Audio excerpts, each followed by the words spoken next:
Good afternoon, everybody. I am Jessica Tran, for those that don't know me. And I am with Kids Win Missouri, and I head up Child Advocacy Day. I am excited today to have Lindsay Baker with us. She is with the Missouri Budget Project, and she is a wonderful resource on what's going on with that money here in the state of Missouri.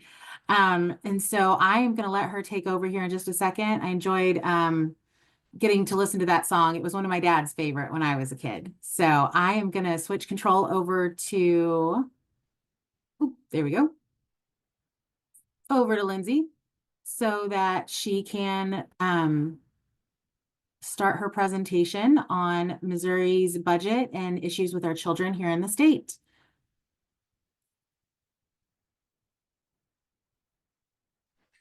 Perfect. All Hi, right, everyone. Oh, sorry. Can you hear me? I can hear you great. I'll let you go ahead and take over.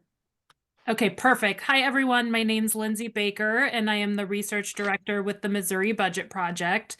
First, I just want to check and make sure you can see my screen. Does that look like the PowerPoint presentation? Okay, seeing some head nods. So it looks like it's always a question mark whether it's going to show up right, isn't it? Okay, so I will go ahead and jump in. I am going to be talking today about the Missouri state budget and giving you some specific information. First of all, just a little bit about what the budget is, some terms you need to know to understand the budget and to be able to follow the budget. But I also want to give you some context and tell you a little bit about how we got here with where the budget is right now in Missouri and where we think we're going to be going in the next few years. I'm also going to talk a little bit about some specific federal legislation that could impact the state budget, and I'm also going to talk about just some different bills that may be of interest to you, both kind of budgetary information that's happening this session, but also just some other bills that may be of interest to this group. So that's kind of the what I'm going to be going through today, and I will try really hard not to overtalk and leave some time for questions at the end as well. So like I said, my name is Lindsay Baker, and I'm the research director with the Missouri Budget Project. For those of you who aren't familiar with our organization, we're a nonprofit, nonpartisan organization that focuses on policy analysis and provides independent research on a range of state policy issues, primarily focusing on budget, tax, and economic policy. But really, that touches a ton of different areas because when you talk about the budget, you're really talking about those services that are provided through the budget. That's things like healthcare, childcare, foster care, all of those services that people across the state depend on and care about are funded through the state budget. So it matters what we spend that money on. And ideally, those decisions that are being made at the state level should reflect the priorities of people within the state. So what do the people of Missouri want to spend the money on? How do they want that money to be collected, and who should we collect it from? How should we collect it?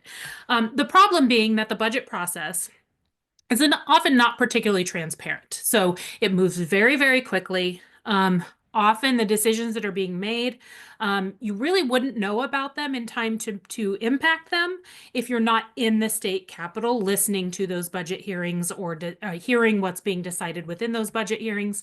Because partly because of the speed, but also because often those things aren't necessarily posted online immediately. And you may hear some reporting about it, but often you really are only going to hear reporting in the news about those kind of big items.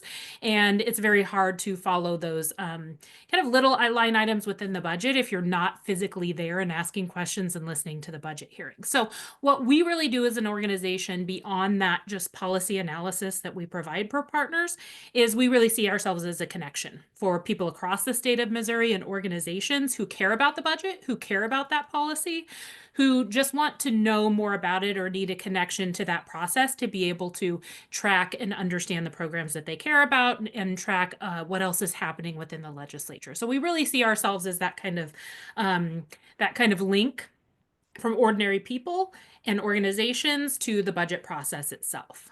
So we do a lot of analysis, but we also do one-on-one meetings. We can answer questions. We do a lot of that for partners frequently. Okay, so first I want to talk a little bit about just the budget process. How does it work? I'll start there. The fiscal year is July 1st to June 30th, so it does not run on a calendar year. And the budget that lawmakers are debating right now in 2025 is the fiscal year 2026 budget. So that's just kind of the way that they're marked, the way they're called. So we're in the process of creating the fiscal year 2026 budget. Right now, we are in and spending money out of the fiscal year 2025 budget. Um, so as I said, it begins July 1st, runs to June 30th every year. But advocating on the budget is really a year-round process. So it's not necessarily just that you should be able to go in and advocate during legislative session. There's lots of different pieces to the puzzle that are happening all throughout the year. So it's important to understand how that process works, and when the budget is in the hands of different people within the process. So it really starts the budget process for each year really starts in the summer. And that's when state departments are right after the legislative session ends, when they get their budget for the current year, then departments will really begin to plan for the next year. So they put together something called the department budget requests. You may have heard them referred to as the budget books. And those really just say, okay, here's how much money we need and here's what we're going to spend it on. So it's really what the departments are requesting the executive budget and the lawmakers' budgets to be able to fund for the current year. And they put estimates together. In some cases, it's estimates of how much things are going to cost throughout the year. In some cases, funding is relatively flat and they're requesting the same amount year after year. So that really depends. But that's the general process of where it starts. Once the departments in October publicly release those department budget requests, then that goes to the governor at that point. So the governor at that point begins to pull together what's called the executive budget. And that's really where the legislative budget process starts. So it starts with those department budget requests, then the governor adds in any changes that he has or she has. So the governor can make changes and increase certain amounts of the budget, or they can decrease certain amounts of the budget. And then once that executive budget has been released, usually with the state of the state in late January, then that would go to the legislature at that point. And that's when lawmakers really start debating what's going to be in the budget, what cuts are we going to make, what increases are we going to make, anything that's going to be added to the budget. Usually the way the process works is it starts on the House side and the House debates the budget. They pull together a budget. They send it over to the Senate side and the Senate pulls together their version of the budget. And then it comes to a conference committee in the House and the Senate at that point come together and need to make any changes or, to make sure those bills are the same at that point.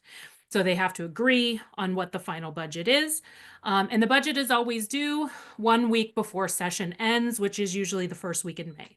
So by the first week in May is the constitutional deadline for the legislature to pass the budget. So that's kind of the process and how it works. But really, there's multiple points throughout. The point here is there's multiple points throughout the year to be able to do budget advocacy. So talking with lawmakers is important. That's a piece of the puzzle, but there's also opportunities often for advocacy with the governor and with the departments themselves. So you don't want to come to the process too late and be debating something or having a conversation about something once it's already past the point of being able to be changed. So it's important to keep that in mind as you're doing that advocacy.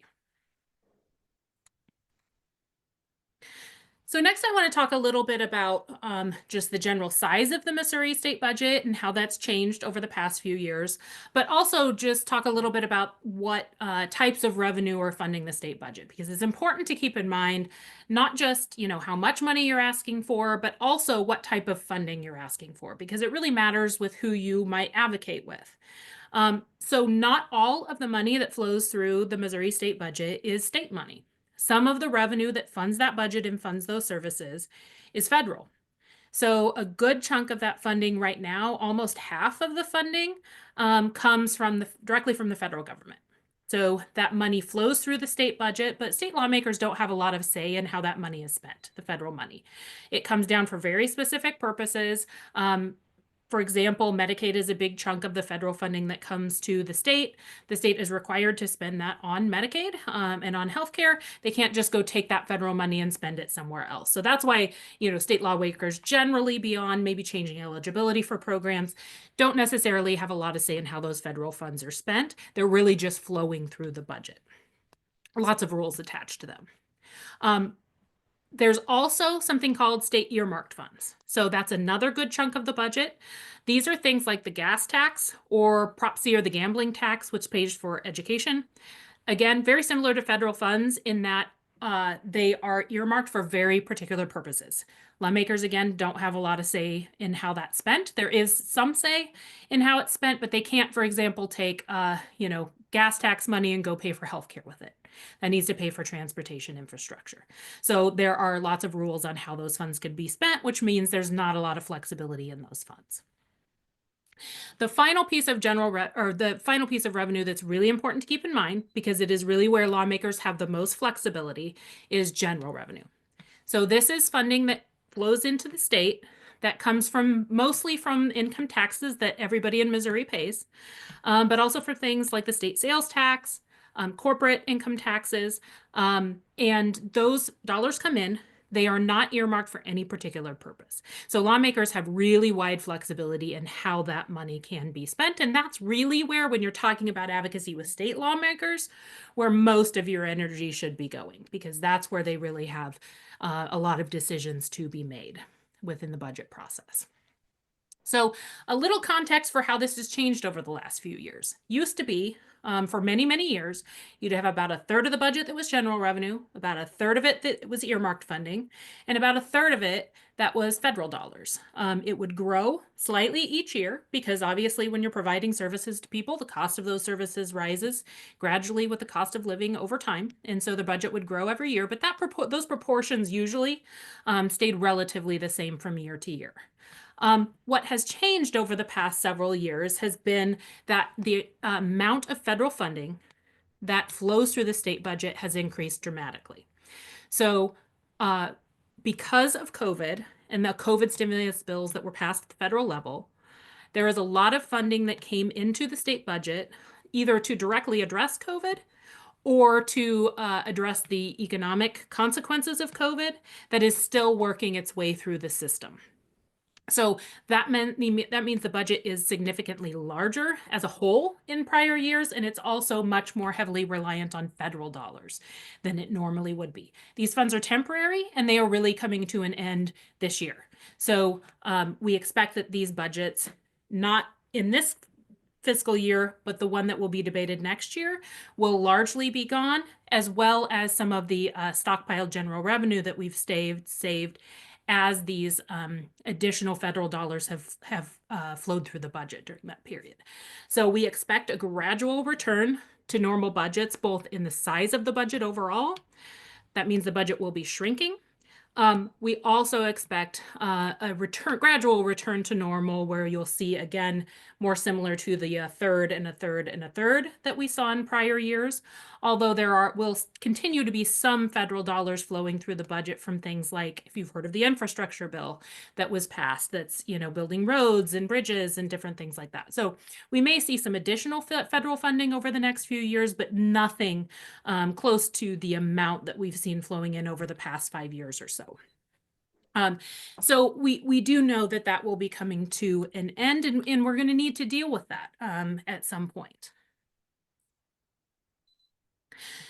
So to illustrate that, one thing I want to point out here is that for the past 3 years, what we've been doing is, as those federal dollars come into the budget and are spent, often on things that are normally paid for through general revenue. What has happened is the state, because we had that additional federal dollars paying for those things, we were able to save and stockpile a significant amount of general revenue. Now, what happens in a state like Missouri that has a balanced budget, when you do not spend all the general revenue in a certain year, it's carried over into the next year. And so what we did throughout the beginning of COVID is we simply carried that over and stockpiled a significant amount of money. But over the past few years, what's happened is that federal money started going away. Much of it started going away. It's no longer filling all of the gaps in the budget that it was. So we have been spending down that stockpile general revenue. So for the past 3 years, we've been spending about $2 billion more in general revenue than we're taking in. So these charts illustrate that. The chart on the left shows what the general revenue budget or appropriations are for the current year. So the general revenue budget is about $15 billion. That means how much we plan to spend in the current year is about $15 billion. On the right, what you're going to see is the general revenue estimate. That means how much we estimate we're going to bring in during that fiscal year. And that's an estimate because we don't know, right? We're collecting taxes still. We have a good sense of how much money is going to come in, but we never know for sure. So there's always an estimate that's put out that the budget is based on. We estimate that that is going to be closer to $13 billion. So that's a $2 billion gap that once that stockpile is spent down, we're going to need to come up with maybe not all of it. There are still some one-time things being paid for out of that, but there are ongoing budget items that have been paid for with that. So once that stockpile runs out, we're going to have to, as a state, begin to think about where do those cuts come from if those cuts need to be made, or where do we find that additional revenue that we have been using out of carryover. So again, that's been happening for the past 3 years, about $2 billion a year. This will likely be the last year we have any carryover in the budget. So we do expect for the budget that's being crafted right now, so the fiscal year 2026 budget, we do still have access to around $2 billion. So the governor's executive budget this year uses $2 billion in carryover revenue. The budget that the House is currently debating uses less. They're anticipating saving some of that carryover funding. Hasn't gone over to the Senate side yet, so there's going to be some sort of compromise made at that point. So we don't know exactly how much carryover will be in this final budget, but likely most of it will be used. And so where we're really going to start to see this become a problem is next year when lawmakers are debating the fiscal year 2027 budget. But I will say, this is already spending down. We're already seeing a lot of the budget debate being focused on the fact that lawmakers know this hole is coming and they are becoming concerned about it. And we are also seeing a lot of ongoing budget items that we are still seeing paid for with temporary funds that we know we're going to run out. So this is kind of becoming a big focus of the budget debate for this year. So why is this the case? There's lots of reasons, and I'll try to go through relatively quickly some fairly complex ideas, but there's a few things that have happened in Missouri over the past several decades, actually, that have really led us to this point. So first, we have something called the Hancock Amendment. What the Hancock Amendment is it limits the amount of revenue that Missouri can collect. So the amount of general revenue that Missouri can collect. It's a calculations that's made to essentially say that we can't go over the equivalent of the revenue that was collected when the Hancock Amendment was passed in 1981. So it keeps us at that same level, theoretically. And when we go over the level that's calculated, then taxpayers get a refund. That only happened briefly in the late 90s. Taxpayers did receive a refund when we went over the Hancock limit. Most people received, fairly small checks, maybe around $40, I think, on average. So it was a relatively small amount back in people's pockets. But the bigger impact of that is that a perception kind of started that Missouri was flush with cash. We needed to start giving money back to the people. And so a series of tax cuts and tax credits were implemented at that time that have really eroded revenue to the point that we're now over $4 billion below what's referred to as the Hancock lid. And what that really means in practice is that we're about $4 billion below what the equivalent revenue we collected in 1981. So that's $4 billion each year that were below what we collected in 1981. The other piece of the Hancock Amendment that was implemented later, so this is a little bit different, but still a piece of Hancock, is that there is a limit on how much the legislature can increase taxes. So without going to a vote of the people, the legislature right now in the current year can only increase taxes by or revenue by $150 million annually. So what that means in practice is that occasionally what happens is there might be a mistake that's made, or a tax cut that's put into place that lawmakers might want to reverse afterward, and that has happened in recent years. But they effectively can't without going back to a vote of the people unless it's a very small loss in revenue. What that means is we need to be very, very careful about the types of tax cuts that Missouri implements, because once they are implemented, it is very, very difficult to reverse those. So if folks remember what happened in Kansas, probably about a decade ago now, there were massive tax cuts that were passed that had real impacts on people, right? So there were school closures, there were closures of all kinds of different offices across the state. The lawmakers came back, immediately recognized that it cost more than what they had anticipated and had a bigger impact, and reversed that. That can't happen in Missouri. That is not something that lawmakers can do. It would have to go to a vote of the people, which makes this very difficult if you pass a massive tax cut package to be able to reverse that or minimize the impact of that. And we have passed many, many tax cuts over the past several years that together all add up to about $3.2 billion. So I'll walk you through some of what has happened. The difference between Missouri and what happened in Kansas several years ago is Kansas passed one tax cut, one package that was implemented immediately, right? Like it was one big cut. People immediately felt the impacts of that. Missouri, it has been very different. We have passed very similar tax cuts, but they have been implemented very slowly over time. They trigger in slowly, which means that each year it's just a little bit and a little bit and a little bit. People don't feel the impacts of that as much as if you see one big tax cut all happening at one time, because they don't connect the dots often between those tax cuts that have been passed and the services that end up getting cut to pay for those tax cuts. The other thing I will say about this is not necessarily all of these tax cuts that have been passed since 2014 are things that the Missouri Budget Project would disagree with. We actually are supportive of some of these tax changes that have been made. The problem is that the vast majority of these cuts have overwhelmingly in their impact benefited the wealthy or corporations. So there have been massive cuts to the corporate tax rate. We are now one of the lowest corporate tax rates in the nation. We also have something called an LLC pass-through deduction. This is very similar to the provision that was passed in Kansas that led to a huge hole in the budget.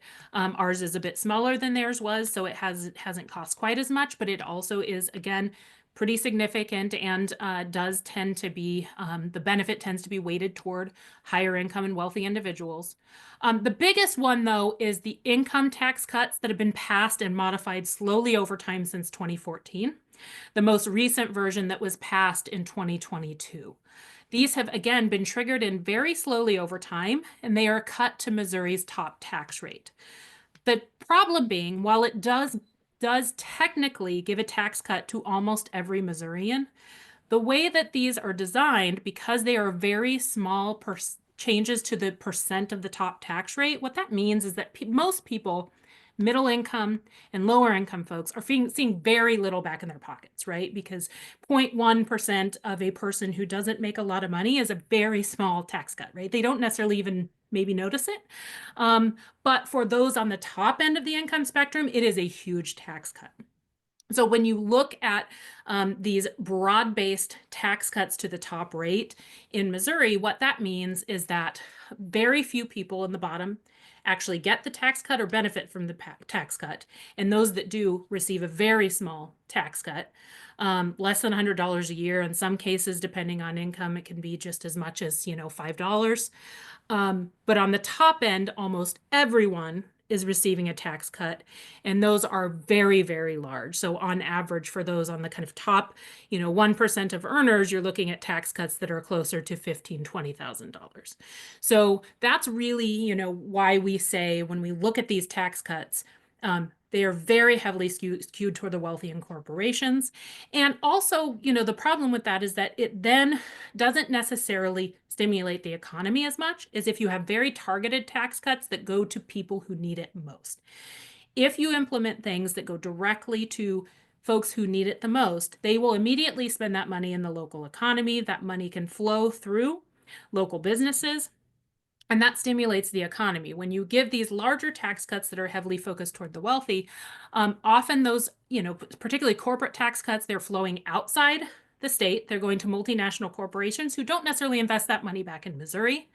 And for same for income tax cuts, that might just go into savings versus actually stimulating, spending within the economy. So that's really where we have been over the past several years.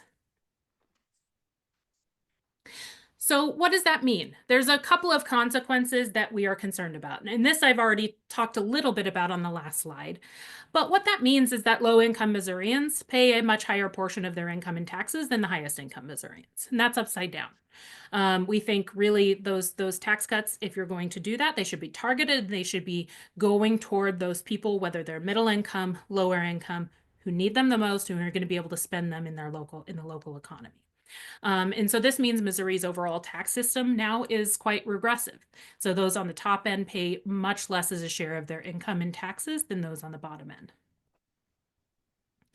But what it also means is that we have much less to invest in people across our state and in the programs that are needed, both than we used to as a state and also compared to other states.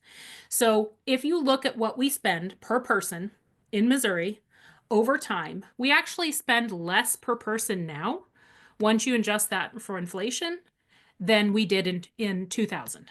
So we have decreased how much we spend on Missourians. We are also spending and collecting much less revenue than our neighbors and then all other states, most other states in the nation. So in terms of what we actually spend within our budget, we're one of the lowest in the nation, 44th in the nation. In terms of the revenue we collect, we're again one of the lowest in the nation. So 46th lowest of all states in the amount of revenue that we collect. So we're lower than most other states and lower than our neighbors. When you look at specific programs, this picture gets even clearer. So when you look at K through 12 education, Missouri spends about I think it's about $17,500 a year, something like that. When you look at all funds, so federal, state, and local, we spend about $17,000 a year, but that's about $3,500 per student less than the national average. So we're much lower than other states. In fact, 75% of all states in the nation spend more educating their children than Missouri. Part of the reason for that is our share of funding provided by the state is incredibly low. It's lower than every other state in the nation. So what that means is that funding education largely goes to local funding, and that makes it very inequitable because some localities have the money to raise property taxes or fill that gap with other types of revenue. But high poverty districts that in fact have the most need and cost more to educate kids, have the least ability to close that gap. So what that means overall is that we spend less, but also that the spending we do provide is really inequitable. The other thing I will say is that not only compared to other states are we low, we're also low compared to where we used to be as a state. So K through 12 state adequacy target, this is how the state decides how much they're going to pay per student and how school districts receive their funding.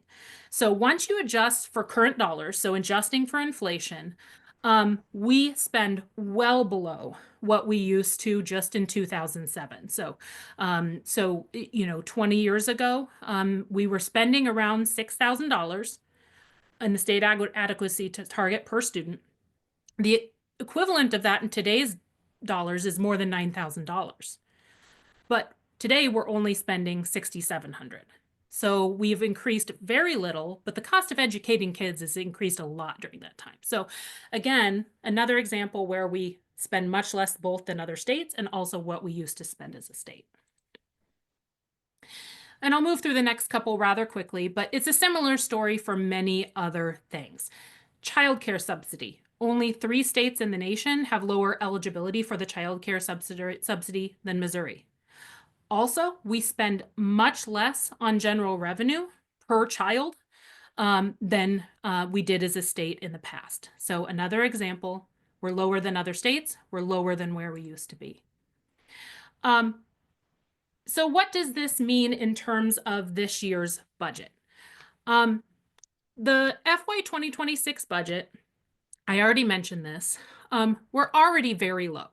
I just threw a couple of examples of K through education and childcare up there, but this is really across the board in many areas. We're already very low compared to other states. We're very low compared to where we used to be as a state. So that's kind of the starting point, but we're already even at that level starting to show cracks. So just to give you some examples of that, childcare has seen actually a lot of improvement. We've seen increases in payment rates for childcare. Unfortunately, that's been paid for with federal dollars. So we have a pretty significant gap in where we need to be able to continue that funding. There's also partly a gap there because of federal rule changes that require enrollment to payments based on enrollment versus attendance. So we know that there's a significant gap in childcare that needs to be funded in the current budget.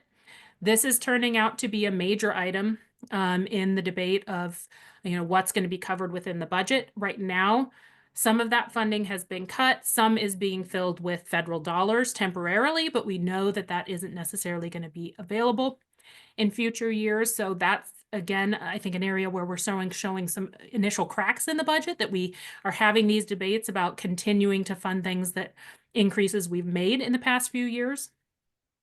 K through 12 education is another area where we're starting to see some cracks. We're already very low in what we spend, as I said, compared to other states. But we are looking at this point, about a $300 million shortfall in the foundation formula from what's constitutionally required.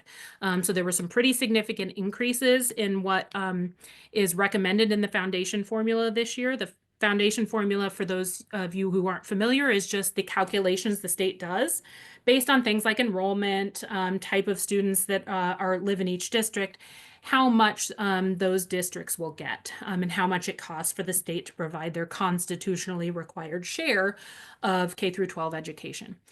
Again, we're looking at about a $300 million shortfall right now in terms of what the governor and House is recommending to spend on the foundation formula.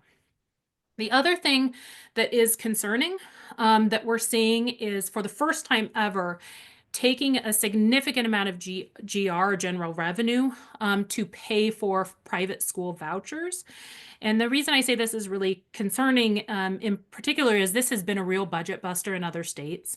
So this, in many other states, has been the first step toward a major expansion of voucher programs. And we have seen, for example, in Florida, starting out with something smaller, like $50 million, in general revenue, something very small like that can become very big very fast and can pull a significant amount of money away from private schools toward private schools. So that's something we're watching very closely, because that's really unprecedented. We have not taken those general revenue dollars to pay for those private school vouchers in the past, and are watching that and concerned particularly about whether that could be expanded in the future, causing many of the budget problems that our partners have seen in many other states. So that's something we're keeping a close eye on. Where we are in the process right now is the House is actually going through budget hearings right now, crafting their budget that will likely come up to the floor soon. And get passed over to the Senate side. We do anticipate on the Senate side that some of this will be put back in. We are hearing that on the Senate side, fully funding the K through 12 foundation formula is a priority, but obviously they do have to come to some sort of an agreement. And so we are just watching the process closely right now. I do expect these are kind of the main items that we're hearing talked about right now, but there are, I know, several other items within the budget that are being funded with temporary dollars, similar to child care, K through 12 education, lots of different things here that are being paid for with temporary dollars that may make it through the process this year, but are going to be in real trouble next year when we likely hit that budget cliff. So this year is going to be tight, and there will be some things we need to keep an eye on. Next year is where we have real serious concerns for where the budget is heading. To add to that, the other thing that's really complicated, well, it's a couple other things that are really complicating this. So we are continuing to debate more tax cuts on top of the ones that have already been implemented. Not all of these are serious proposals at this point. We do not, I don't want to, panic people. These are not all things we think are going to necessarily move this year, but they are all things that have been filed and debated, and we do think some of them are likely to move this year. So there will be likely additional tax cuts. There have been proposals to completely eliminate the corporate income tax, proposals to eliminate entirely the individual income tax, which would take out 2/3 of our general revenue budget. There have also been, and this is where we think probably has the most movement, proposals to eliminate the capital gains taxes. The fiscal impact of this is a little bit more uncertain. The official fiscal note is around $300 million. We expect that it's likely a bit higher than that. Capital gains taxes are fairly volatile. It's very hard to estimate, and we haven't really seen the state's math on this yet. So we are a little sketchy on whether that $300 million is accurate. But again, something we're following, and this capital gains tax is something that we think really has a lot of momentum behind it at this point. So a couple of things on that. These are just a few proposals to give you a sense. Their House has also passed another package recently, which has just all kinds of different things in it, all kinds of different tax cuts packaged together. We don't really know 100% where all this is heading yet, but just know that there are lots of different possibilities, and we are very concerned about more revenue being taken out of the budget, particularly given that, again, these things, capital gains especially, are very heavily weighted toward the wealthy, benefit toward the wealthy. And I want to give you a little bit better sense of this on the next slide. So when you look at the impact of the capital gains, exempting capital gains from taxes. So to step back for a minute, for those of you, not everyone knows what capital gains are. So this would be taxes on unearned income. It could be things like stock options. It could be real estate. It's all kinds of things, but it's tax on unearned income, the vast majority of which is not kind of middle class or lower income folks, right? Like it's very wealthy people that have access to unearned income. And I think this pie chart really demonstrates that. So if you look at the red piece of the pie, 8% of the benefit or the cost of the tax capital gains exemption flows to the entire bottom 80% of income earners in Missouri. So only 8% of the benefit. 92% of the benefit of that exemption is going to flow to the top 20% of income earners. 2/3 of which goes directly to the top 1% of income earners. So this really is a very heavily skewed tax. A very small number of people who actually benefit from this overall. It's going to be a handful of Missouri families who are really benefiting this, and most who are very, very wealthy. So we don't think this is a good way to stimulate the economy. We don't think this is a good use of our funds, particularly if it comes at the cost of cuts to services that other folks in Missouri rely on. A couple of things I'm going to go through very quickly, and if folks have more questions about it, please feel free to reach out and I can give you more information. But I want this on your radar as we move through these tax debates, a couple of things. So first, earned income tax credit is a tax credit for low-income working families. We have there is a federal earned income tax credit, and a few years ago, we implemented a state earned income tax credit that goes directly to low-income Missouri families. It has lots of amazing outcomes for children. Right now, it's non-refundable, which means if you don't pay taxes in, you don't get a tax credit back, right? So you can only get back an equal amount to what you put in. The federal EITC is refundable, which means if you're a very low income person, you can get more back than you pay in taxes. And the idea behind that is that actually those people are paying also property taxes, sales taxes, all kinds of things that are not taken into account within the income tax system. And so they're not actually getting more in, back than they pay in. It's just that the type of taxes they pay are not likely to be income taxes because they're very low income. But they do pay very high share of state sales taxes and property taxes. So they deserve a break too, if that makes sense. We are concerned to some extent that this is going to get tied up in some of the other tax debates. There have been House bills this year that would eliminate the state earned income tax entirely. We don't necessarily think that's going to move, but that is concerning to eliminate this kind of tax for low income working families at the same time as we're debating a tax giveaway to wealthier families is concerning to us. But also there is possibility here, and there has been talk of expanding the state earned income tax credit, and that could get rolled into some of these large tax bills. So there is a possibility at some point that you have tax bills that have both really great things that we would support in it, but also not so great things.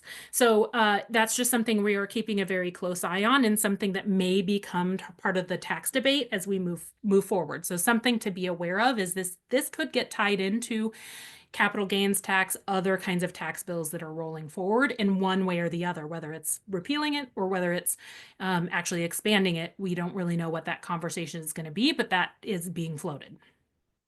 The second thing just to flag is there is also talk of repealing portions of the ballot initiative that was passed that would increase Missouri's minimum wage and expand paid sick leave for families. This has a really big impact for kids. So 1 in 4 Missouri households would get an increase in income if the minimum wage were increased, and 1 in 4 Missouri kids live in a household that would have a parent that has expanded access to leave. And the reason, this is really important for kids is that we know when parents have paid time off to be able to care for themselves and also care for their kids, those kids are more likely to get well checks. They're more likely to get care when they are sick. And so really important for Missouri kids. This is another thing in the legislature moving that we're watching very, very closely because it would have a lot of benefits for Missouri families and children. Finally, I want to end by giving you the kind of second piece of context I wanted to talk about for the state budget. Not only are we looking at potential additional tax cuts at the state level, which could reduce revenue, simultaneously, we're looking at a lot of cuts at the federal level that could then flow down to the states. So significant cuts to Medicaid that are being debated at the federal level. Medicaid is a fairly large share of Missouri's state budget. That's how we pay for a lot of healthcare in Missouri. There are lots of different ways that those cuts could take shape. So I won't go into the specifics that much right now because we don't know exactly how those cuts are going to be made. That's something that's been debated right now, and we'll likely have more detailed information soon on what those cuts could be. But we know they are incredibly significant and will represent kind of an unprecedented cost shift to the states. Basically, what it would mean is that the states right now have it's a federal state partnership on Medicaid. The federal government pays for a certain amount.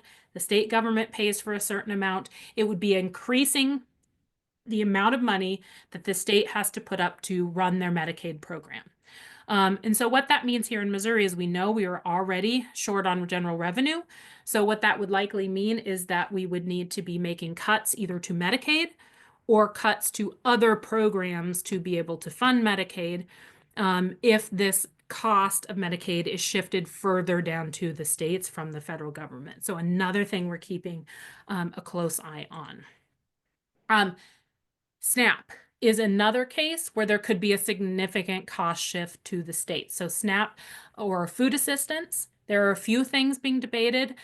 First would be shifting a portion of the cost of SNAP to states. So right now, states pay for a share of the administrative costs of SNAP, but we do not actually put anything toward those benefits. The federal government pays benefits directly to people. The state does not pay those benefits. There are proposals right now that would shift that cost to the states, which again would either mean Missouri has to find additional revenue to pay for that, or they need to make cuts to SNAP eligibility or other programs to be able to afford that cost shift. So another very concerning cost shift to the state that's potentially going to happen. Again, we don't know a lot of detail here. We just have broad strokes. The last change to kind of food assistance that I'll mention, and this is less a cost shift to state, but just other cuts that could have been floated and could be proposed. There's a lot of talk around limiting access to community eligibility for schools. So right now, there are provisions that very high poverty schools can have every child essentially gets free meals, and that saves on some of the administrative costs because they don't have to track everything for those schools. Community eligibility just makes it easier for those schools and provides free meals for everyone who's at that school. There is talk of limiting access to that, so that would pull back free meals for students. Also, possible cuts to the summer benefits. So those summer meals programs, potentially talking about cuts to those as well. Although again, we don't know a lot of details on what that could look like.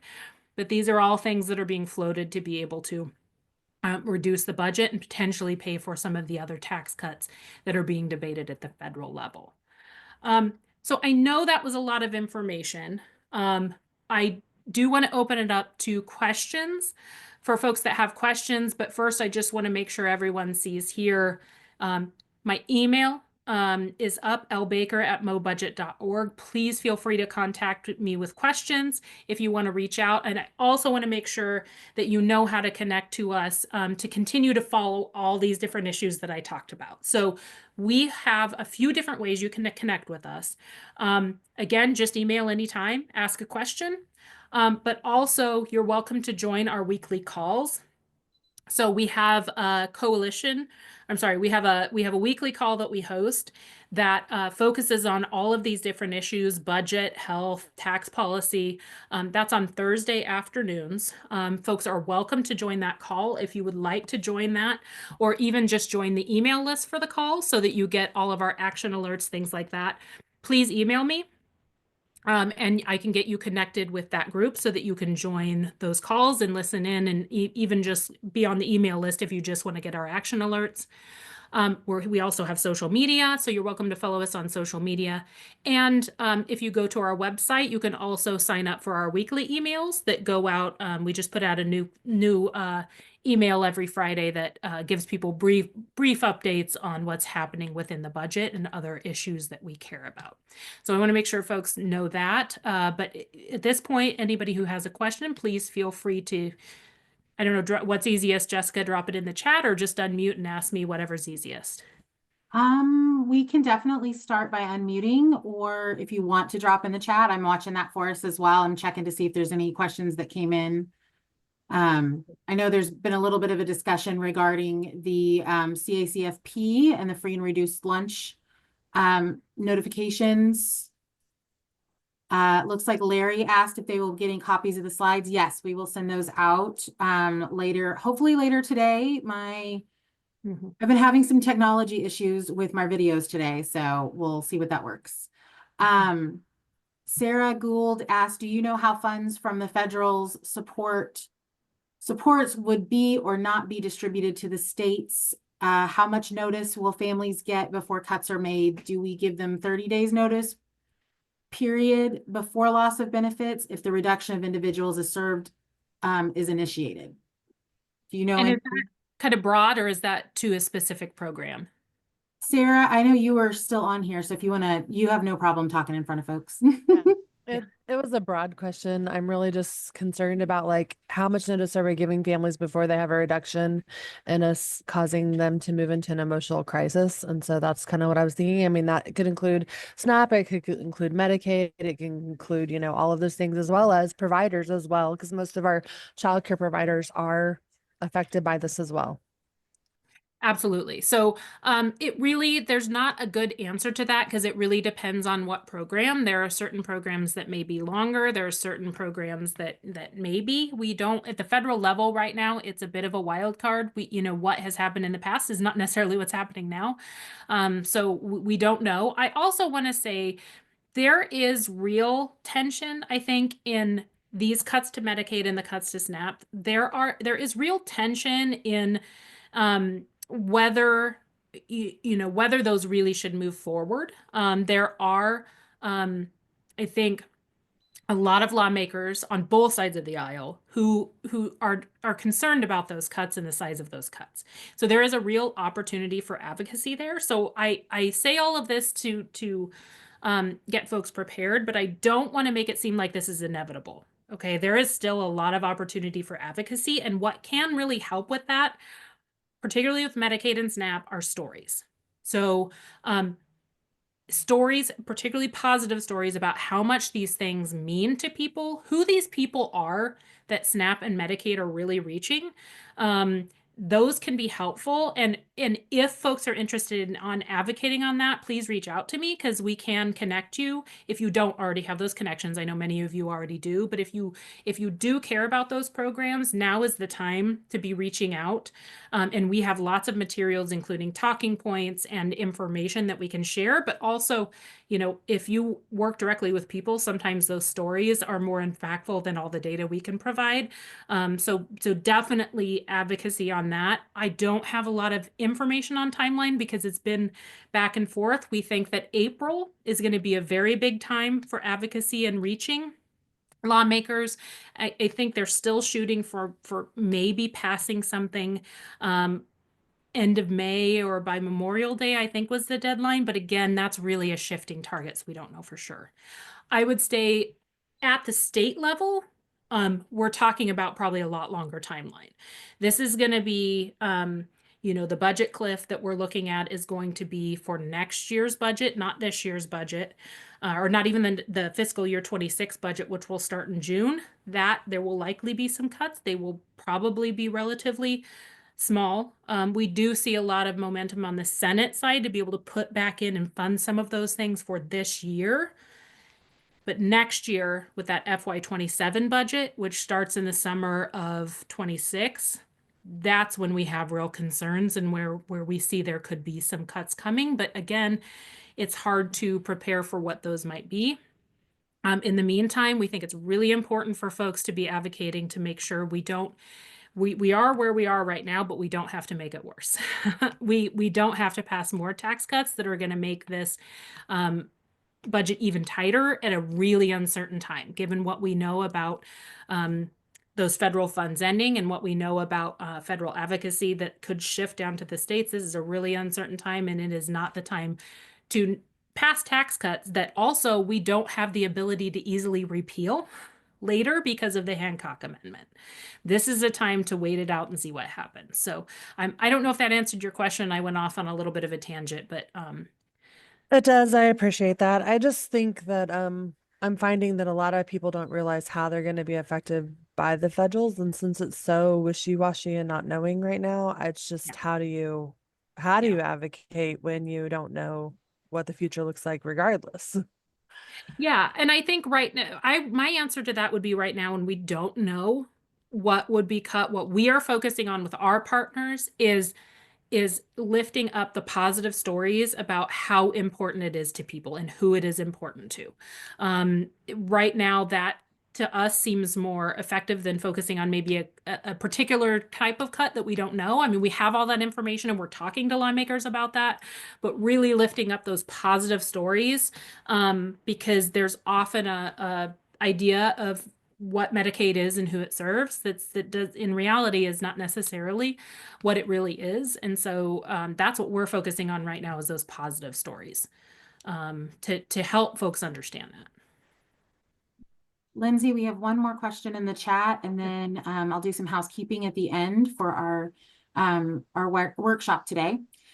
So Jay Gray says, does MBP provide recommendations to nonprofits seeking alternative funding opportunities? My agency will be impacted by Medicaid cuts and could use some direction on which state departments to pursue or advocate through. So we'd be happy to try to help navigate a little. We don't necessarily know everything about every line item or every area. So, there's a limit to what we would know in terms of we don't know what all opportunities might be there for federal grants or different things like that. So I don't want to oversell it, but we're happy to talk through and answer questions about, for example, what department something is housed in, or helping folks navigate through those budget books to determine, okay, I care about this particular program and we know general revenue might be going away. What other funds do we rely on for that program? So we can absolutely help folks navigate that and answer some of those questions. Awesome. All right. Well, Lindsay, again, thank you. You are a wealth of knowledge. We really appreciate everything that you do to help support the state of Missouri and Missouri's children. Really appreciate everything. And they are actually one of our sponsors, so I'm going to call them out here in just a moment. One of the things that I didn't get to do at the beginning of our call today, but I want to make sure that everybody gets an opportunity to know about this, is that we do have some pretty amazing sponsors that help make sure that Child Advocacy Day happens, that these workshops get to happen, that our prep rallies get to happen, all of the things that go along with really just keeping those wheels spinning. So first and foremost, we have our Champion of Children sponsors for 2025, the Children's Trust Fund, the Missouri After School Network, the Family and Community Trust, and then the St. Louis County Children's Service Fund. And we have our gold level sponsors. That's the Community Partnership out of the Ozarks, Lakeshore, Child Care Aware, the Reach Healthcare Foundation, and the Children's Defense Fund.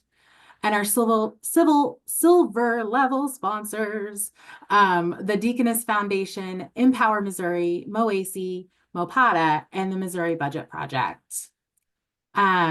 And if you have not already done so, please make sure that you are registered for Child Advocacy Day. We want to see as many wonderful faces as we can there. We've got lots of great activities throughout the day, opportunities to meet with your legislators, and even take a picture with a bald eagle if you want. But definitely want to register for that, help you stay up to date, to make sure that you're getting all the information that you need for Child Advocacy Day. And then make sure that you are staying where you need to be and knowing what's going on. For those that can't make it to the Capitol on the 2nd and are not able to join us, use this as an opportunity to reach out to your legislators as part of that day. Let your voice be heard, whether you send an email or you make a phone call that day from your office. Reach out to your legislators on those days if you're not able to join us in person. So please let us know if there's anything we can do to help. If you have more questions for Lindsay, I'm sure she's more than happy to try and at least answer those for you or get you in the right direction. Other than that, we are wrapping up for the day, and I want to thank everyone for joining us for this particular workshop. It's one of those most interesting ones, and we truly appreciate everyone being here.